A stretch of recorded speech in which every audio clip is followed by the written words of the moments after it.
Uses the South American hummingbird feathers, which are very brilliant and bright and shine. You no longer can use them. They're a restricted species, and you can't get them unless you get one. So I'm going to start it. Oh, by the way, you've never let anybody near these because they want to lift the lid. They want to break it. You do not lift the lid. Ever, ever, ever, ever. This one's in sterling. Oh my God.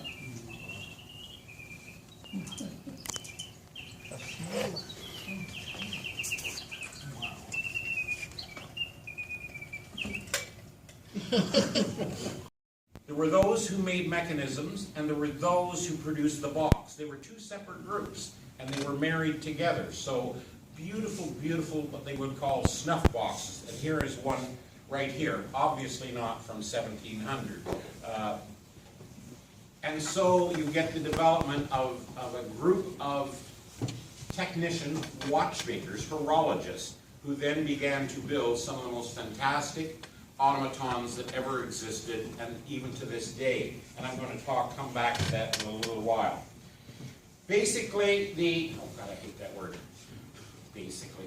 The bird cages, and I brought several for a reason, and I'm going to go over those after, why I picked what I did. I've got about 18 of them in total, different kinds of bird cages. But this is a sample to show what the development is.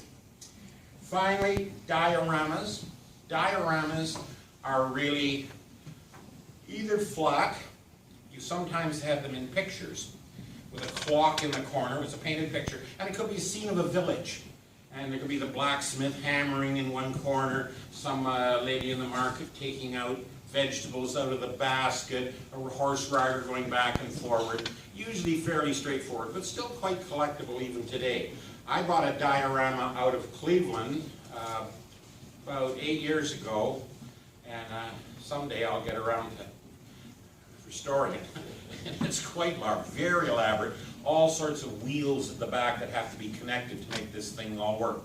And it's powered by a spring motor at the back, but it's flat. On it, not identified properly.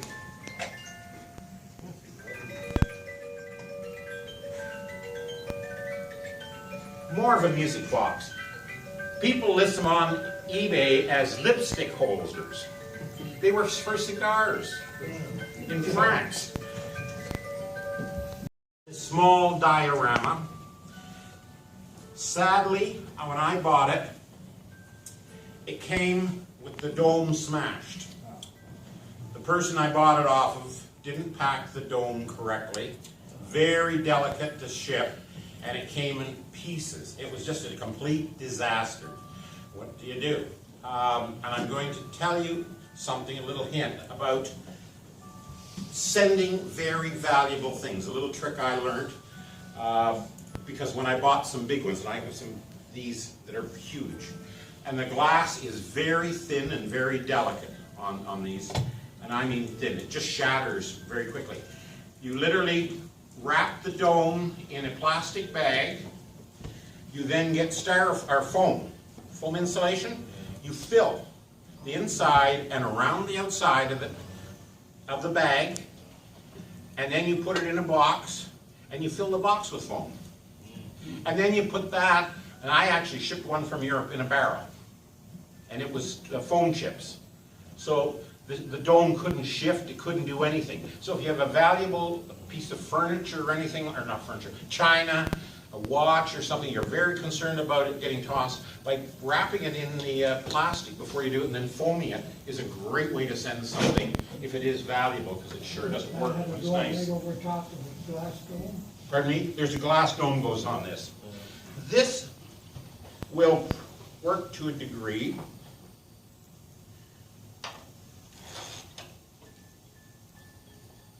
See the boat moving? I don't know if you can see the boat going up and down. See the boat moves?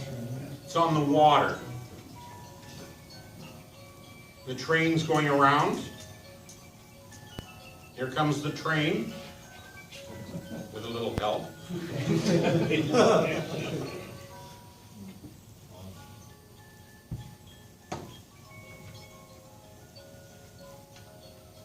But it's paper. Very, very little strings running it. Are there ever any weight-driven ones? You will smoke a cigar, or a cigarette.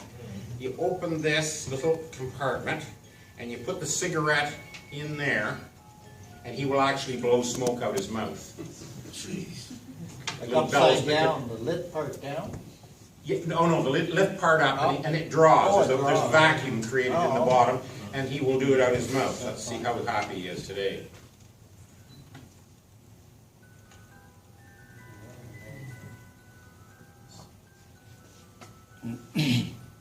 Quiet.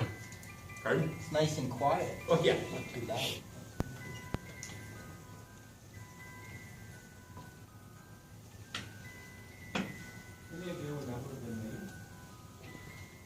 They make these today. Yeah, but you can tell they were made today.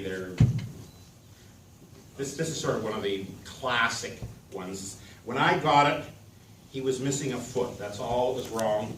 And Arthur Richardson knows, you remember Arthur well? His wife's a phenomenal artist. She made the other foot. I don't know which is which. She is an artist. She makes dolls. She can make dolls. And she made me the foot for him, so I restored him. Well, I didn't wipe my hands very long. I had to keep them in my pocket.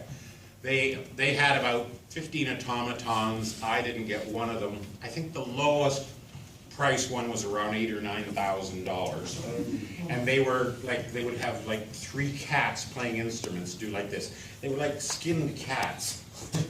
You can imagine. Use that for- Grotesque. Victorians love grotesque things. And they were there. I couldn't believe the price that these things went for there. I was mid-1800s on and produced the French. He was French and produced the really good. When you see one of these, they're always, if they're running properly, at least $1,000. You wonder, why is this one 1,000 and why is this one why is this one 1,400 and this one 700? They're earlier, they're all brass, they're very well made and high quality. This one I only brought to show you. This works perfectly. It works perfectly. The grease has seized it up. I got to take it out. There's nothing wrong with this, but as soon as you hear it, it's seized up. I take it up, clean it, put it back together. 15 minutes and I would have it running just like the rest of them. But it's been sitting. I've got maybe 4. There's the crank for it. The bottom is shifted, so the hole is not lined up. The outer brass case, so I have to now, it won't take me long to fix it. So I can't put a wind on it, but there is enough wind that this will work. These are real birds. These are real birds. Those are not. This bird, there's enough in it to make them work. Enough wind on it. I can't wind it.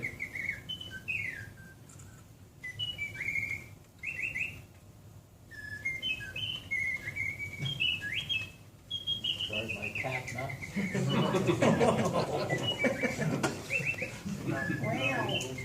Probably why they're in cage. Yeah, so I'm not worried about it flying away.